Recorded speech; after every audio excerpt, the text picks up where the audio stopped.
Le gouvernement divin est la mise en œuvre, ou l'exécution si vous préférez, dans le temps, du plan que Dieu a conçu dans l'éternité, à savoir la providence, providence qu'on appelle aussi la loi éternelle. Dieu, par le gouvernement divin, va appliquer, mettre en œuvre, exécuter cette loi. Alors, dans le plan de la Somme, on voit très bien que saint Thomas fait la distinction entre providence et gouvernement divin.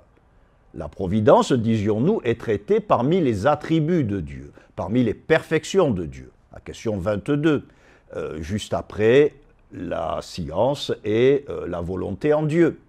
Par contre, le gouvernement divin est traité beaucoup plus loin dans la prima pars, à partir de la question 103 jusqu'à la fin de la Somme.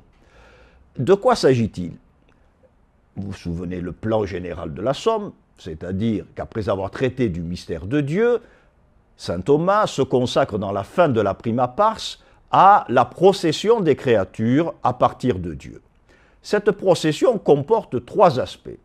La production des créatures, c'est le traité de la création à proprement parler, la distinction des créatures, saint Thomas réfléchit sur les différents types de créatures que la création a appelées à l'existence, et troisièmement, le gouvernement divin. C'est-à-dire que la procession des créatures hors de Dieu ne se conçoit pas indépendamment de leur retour vers Dieu.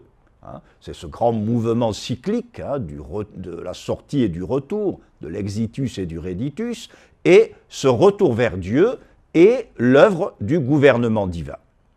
Alors, c'est une des premières différences entre la providence et le gouvernement divin, à savoir que l'une se situe dans l'éternité, est une perfection de Dieu, l'autre est une action qui se situe dans le temps, le gouvernement divin.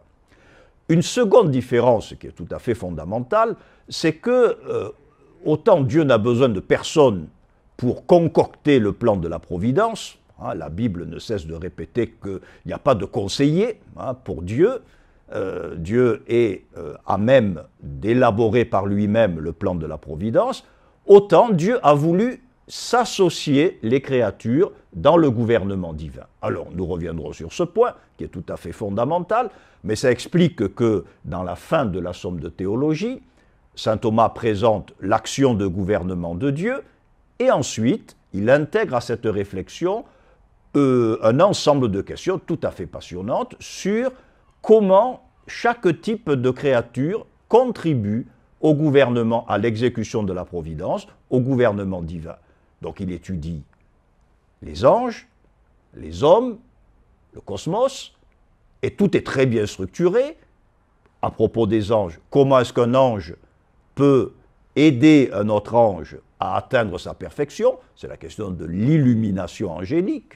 Ensuite, comment les anges agissent sur les hommes pour les conduire vers Dieu, tout le thème de l'ange gardien, etc. Et ensuite, comment les anges agissent sur le cosmos.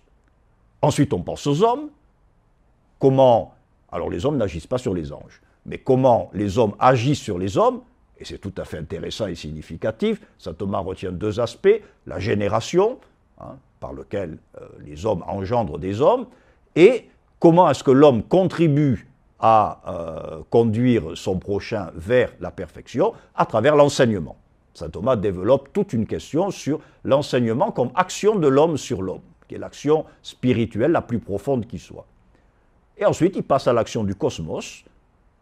Le cosmos n'agit pas sur les anges, mais en raison de l'enracinement corporel de l'homme, le cosmos peut avoir une influence sur l'existence humaine.